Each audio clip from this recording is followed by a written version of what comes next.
बिस्मिल्लाहिर्रहमानिर्रहीम। नाज़रीन, आप देख रहे हैं प्रोग्राम एजुकेशन न्यूज़ और मैं हूं आपका मेज़बान अज़मत खान। नाज़रीन, जामिया कराची के हवाले से मुख्तलिफ अपडेट्स आपको देते रहते हैं वक्तन फ़वक्तन। आज एक अपडेट ये है कि जामिया कराची में इवनिंग प्रोग्राम जो है वो बंद होने के करीब पहुँच गए हैं। ये बंद होने के करीब पहुँच जाना या बंद हो जाना ये वही माना कि असातिज़ा ने डायरेक्टर इवनिंग को लिख करके दिया था 1-1.5-2 हफ्ते कबल कि भाई हमारे पास स्टाफ नहीं है। उसकी वजह यह है कि स्टाफ काम नहीं करता, वजह यह है कि आप उनको सैलरी नहीं देते, आप उनके बिल अदा नहीं करते।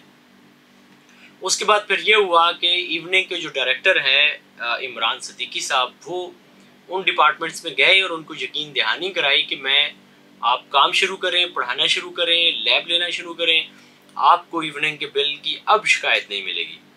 ये वो खुद जाकर के डायरेक्टर इवनिंग जो है वो लोगों को कहते रहे, डिपार्टमेंट्स में कहते रहे।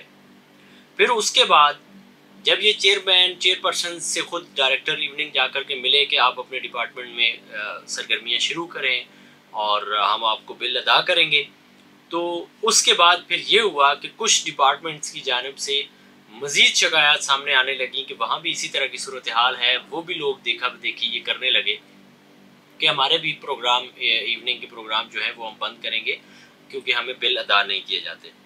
केमिस्ट्री में गुज़िश्ता जुमरात से क्लासेस जो हैं वो शाम की क्लासेस नहीं हो रही हैं। उसकी वजह ये बताई जा रही है कि वहाँ भी डायरेक्टर इवनिंग जो है वो बिल नहीं पे करते वक्त पे, जिसकी वजह से वहाँ भी क्लासें ख़त्म हो चुकी हैं। तकरीबन लोग ज़ाहिर नहीं पढ़ा रहे हैं। तो केमिस्ट्री वालों ने तो ज़ाहिर है वहाँ पे ताला लगा दिया है, शाम में कुछ एक्टिविटीज़ नहीं हो रही हैं। दूसरी तरफ फार्मेसी फैकल्टी जो है उसके जितने भी डिपार्टमेंट्स हैं उन्होंने भी कुछ इसी तरह की सरगर्मियाँ की हैं, लिख करके दिया है कि हमारे पास स्टाफ कम है, आप बिल नहीं देते तो हम सरगर्मियाँ जारी नहीं रख सकते। वहाँ पे भी जाके डायरेक्टर इवनिंग ने फैकल्टी के जो चेयरमैन है उनको जा कर के कहा कि भाई हम आपको बिल अदा करेंगे और आप पढ़ाना शुरू करें। उसके बाद यहाँ जब मामला डिपार्टमेंट खुद हल कर रहे थे, चेयरमैन और चेयरपर्सन जो थे उन तक बात चल रही थी, फिर उसके बाद टीचर एसोसिएशन बीच में आ जाती है। टीचर सोसाइटी की जानिब से ये हुआ बीच में आने के बाद कि टीचर सोसाइटी ने पिछले 3-4 दिनों में 3 इजलास किए हैं मुख्तलिफ। उन इजलास में उन्होंने एक बात तो ये रखी जी कि एमफिल और पीएचडी जो असातिज़ा कर रहे होते हैं उनकी फ़ीसें पहले माफ़ होती थी। अब जो है वो नोटिफिकेशन निकल गया है कि एमफिल और पीएचडी की फ़ीसें असातिज़ा को, फैकल्टी मेम्बरान को देनी पड़ेंगी। तो एक एजेंडा तो उन्होंने ये रखा और दूसरा बीच में ये रखा, मंगल की सुबह जो इजलास बुलाया था उसमें भी ये बात हुई थी। उसमें चूँकि कोरम मुकम्मल नहीं था, फिर उसके बाद मंगल को ही टीचर सोसाइटी की जानिब से सुबह ये इजलास करने के बाद 1:30 बजे फिर कॉल करके लोगों को बुलाया गया और बताया गया कि ये मसाइल हैं और हमें इस पर कोई इनिशिएटिव लेना चाहिए।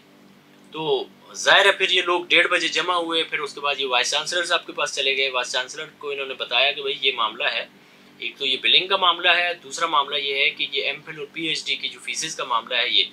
तो वाइस चांसलर साहब ने सीधा सीधा इनको ये कहा कि भाई जिसको नहीं पढ़ाना वो ना पढ़ाए, अगर जिसको बिल नहीं मिलता, जिनको बिल मिल रहे हैं वो पढ़ाएंगे।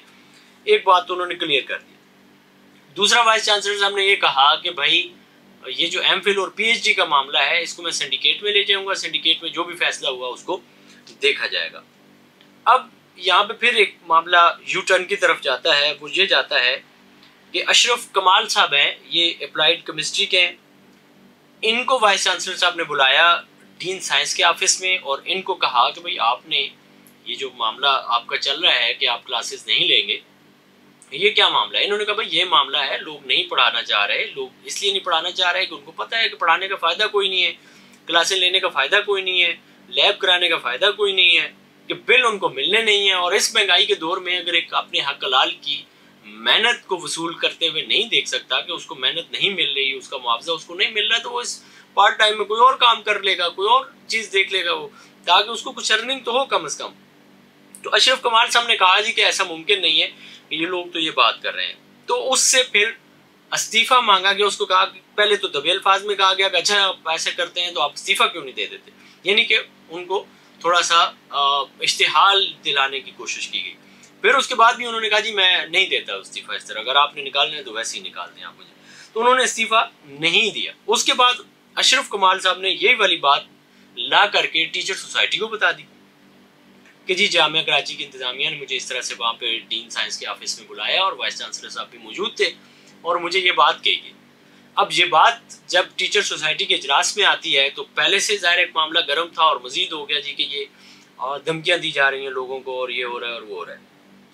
अब ये सारा सिनेरियो आप मद्देनज़र रखते हुए समझ सकते हैं कि किस तरह का माहौल बनाया जा रहा है, खुद ये इश्तिहाल पैदा किया जा रहा है ताकि जामिया कराची एक हड़ताल की तरफ जाए और साथीज़ा उठें और इवनिंग का मामला चले और बात आगे बढ़े।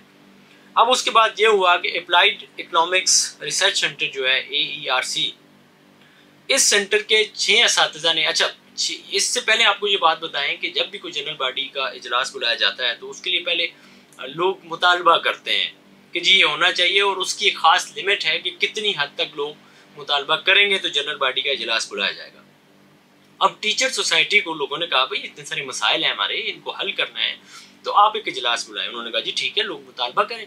तो यूं मुतालबा करने के लिए लोग 137 लोगों ने वो जो एप्लीकेशन लिखी जनरल बॉडी के लिए 137 लोगों ने दस्तखत किए। इन 137 में से 6 लोग AERC से थे। अब AERC से ये 6 लोग जो थे, इनके नाम भी थे, इनके दस्तखत भी थे। डॉक्टर तहसीन इकबाल हैं जो AERC से ही ताल्लुक़ रखते हैं। इन्होंने एक कमेंट किया इन 6 लोगों को दस्तखत शामिल करके। ये खुद भी AERC से हैं और ज़ाहिर है ये इंतज़ामिया के करीब समझे जाते हैं और इन्होंने कहा कि भाई बात यह है कि ये सेंटर्स जो हैं इनमें पहले सियासत नहीं थी, तो अब ये कैसे मुमकिन हो गया कि ये हमारे 6 लोग जो हैं इन्होंने दस्तखत किए हैं, ये जनरल बॉडी बुलाना चाह रहे हैं। हालांकि डॉक्टर तहसीन इकबाल को खुश होना चाहिए था कि जनरल बॉडी बुलाने के लिए 137 यानी कि बड़ी तादाद में लोग मुतालबा कर रहे हैं, लेकिन इन्होंने उनको भी डराने के लिए इन्होंने उनको नुमाया किया और फिर ये हुआ कि उन 6 लोगों से माफ़ी मंगवाई गई।